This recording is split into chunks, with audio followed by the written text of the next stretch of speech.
Okay guys, you want to see something funny? Okay, look at this. This is the cord to my microphone, and as you can see, it fell into the resin and it's totally stuck, and there's no way we're gonna get that out because it is totally it's hard. You can't get it out. What is that? Okay, see you in a bit. Hi everyone, I just wanted to show you the big one I'm working on, and it's starting to take form of something that I think is beautiful.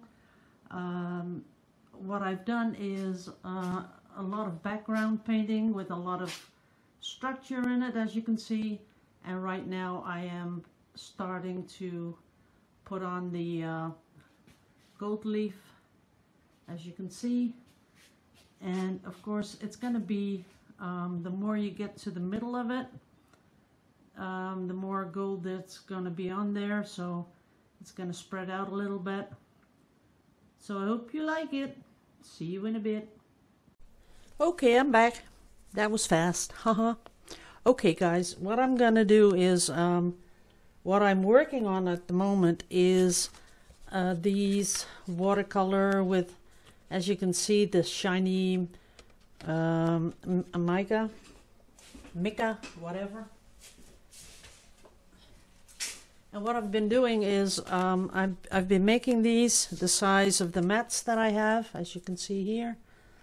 You can't really see it as I see it, but believe me, the colors are pretty. And then I've been sort of doodling on top of them, on top of it, to see what works. And this is my own made acrylic metallic, and I've been putting lines on here. I've been using a calligraphic pen, if you know what that is. I'll show you.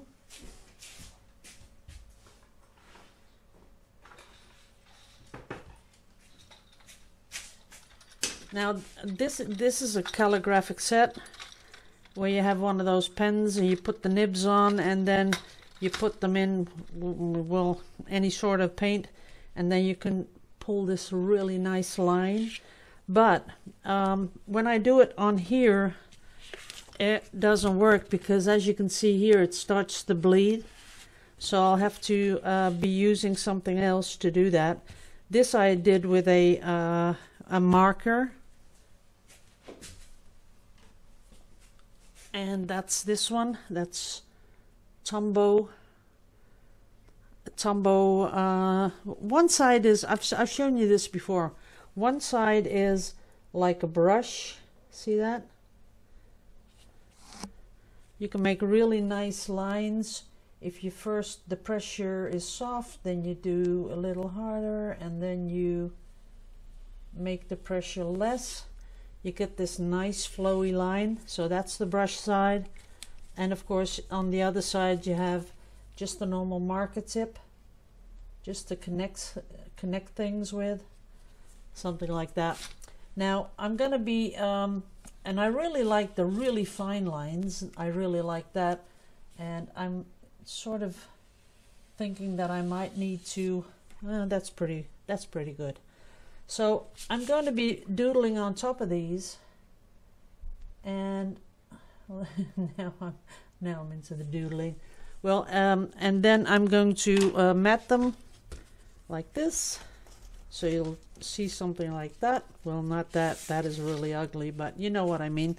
And then I'm going to be sending them out for I don't know, I think about 6 of them to people that have been sponsoring my channel, just, you know, because I really appreciate that. So this is a really nice set. It has all the sizes that you could really need or want, and as you can see here, there's round ones and flat ones, and here you have these really huge ones. But as I said, I can't put it on top of a watercolored paper because then it starts to bleed. So maybe I can try if I can do that with acrylic paint. I'll see if that works. Now, of course, some of you are thinking, okay, but where's the resin piece of yesterday? Yeah, well, thing is, guys, I got a headache, like bordering on migraine, and it comes and goes, and somehow I'm thinking, well, I really hope I'm not getting sick again. Yeah, this has been the most terrible year for me, because I've had all sorts of stuff going on, and so I'm just hoping that it's because I was in the studio yesterday with all the resin fumes. You know, resin, really, guys, I don't think it's that healthy to work with resin, unless you have something that is really ventilated, that sucks out the air, and that it just, you know, doesn't make all those fumes linger in a space where you're going to be working. And sometimes I comment on the Facebook group, people that are, you know, telling us about, oh, this is such cheap resin, it's so cheap. And I'm thinking, wow, I hope you use a respirator, and don't do it anywhere near animals, because, you know, animals are really, they are really delicate when that stuff is in the air. It really is something that they really don't like, and they can get really sick with it. So that's why I hope that that doesn't happen to people. Okay, here we go. So I'm just giving some nice color. And what I'm using is, of course, the liquid watercolor. This is Vallejo.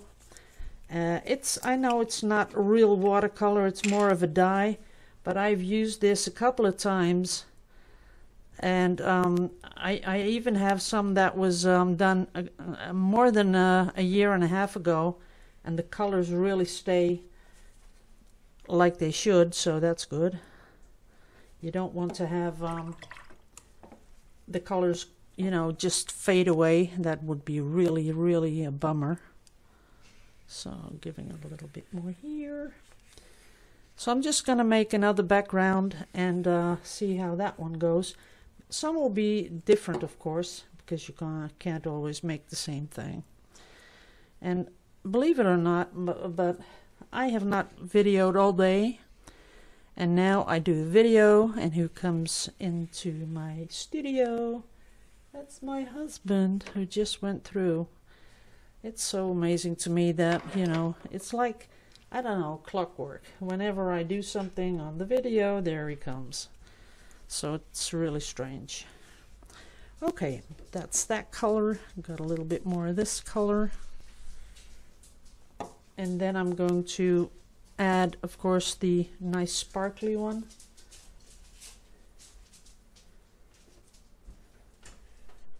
And see if we can get some effects in here, because I like when it goes all cloudy. A little bit more of the blue down here. Now you can make this as intense as you want, because the more you put on, and if you don't wet the paper on forehand, it'll be more intense when you put these colors on. And that's the nice thing about this type of color. And you don't have to mix it, because they have, like, I don't know, 48 colors, even more than that. And if you can't get this, of course, you can use a lot of different sorts of paint. That's no problem at all. Even the really cheap watercolor is okay. Now, I know a lot of people have in the past have bought the primary elements, and primary elements, they're just, you know, mica. Guys, you gotta help me. Is it mica or mica? How do you say it? We say mica, But, well, you know what I mean, so that's shouldn't be much of a problem. So you just put a little drop on the brush here, and then you just come in and see. That's how it works. That's how it works. A little bit more. I'm gonna try and do some blue shiny stuff. We'll see. Okay, that's about it. Nice and covered. Now this is the primary elements. And what you do is you buy some Arabic gum in a good art shop will have that, and then we just add that, and it's going to give that nice little sheen of sparkle.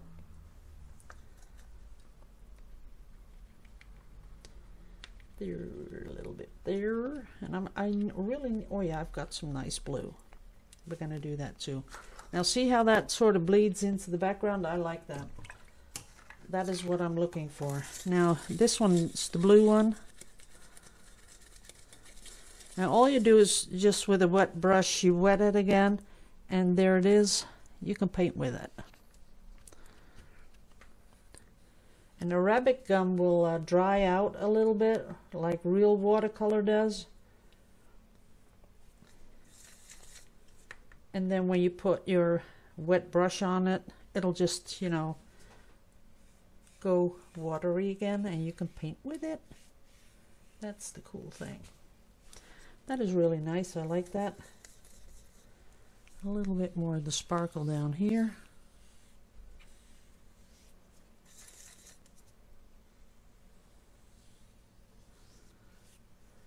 Oops. Don't want to leave that. Okay. Now we have the whole thing covered. I really like how that is bleeding, so we'll leave that. And now I want to do a little bit of, let me see, this one. Okay. See, you can't really see it right now, I guess. Oh yeah, now you can. See how that is sort of pushing away the paint? That is pretty. So we're going to leave this. That's going to sort of work out a little bit more, because I do want some different sorts of backgrounds. That'd be nice. And I have another color here, but I'm not sure if that is mica. Yes, it is. It looks like mica. Let's see if we can do that.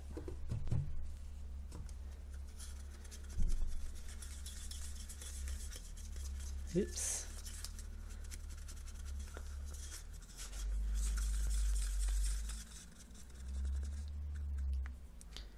Now this one, I'm not sure what this is.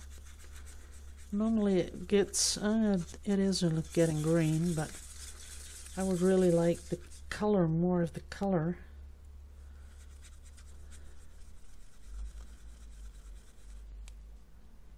I don't even think that this is, maybe this is resin or something. It looks like it. This is resin, I think. And I'm thinking it's some sort of oh boy. Well, no, we'll just use this one. This one works. So we're gonna put some more on here.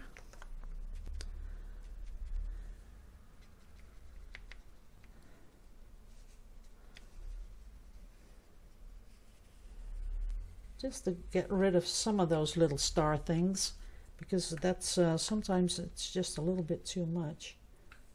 We're going to put that one up here.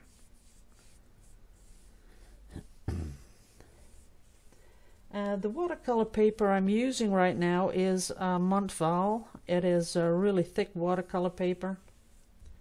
I think that's okay. That'll work like this. Maybe a little bit more water, so that can bleed into the background. There you go. And I'll show you the paper, because I'm pretty sure I'm going to get questions.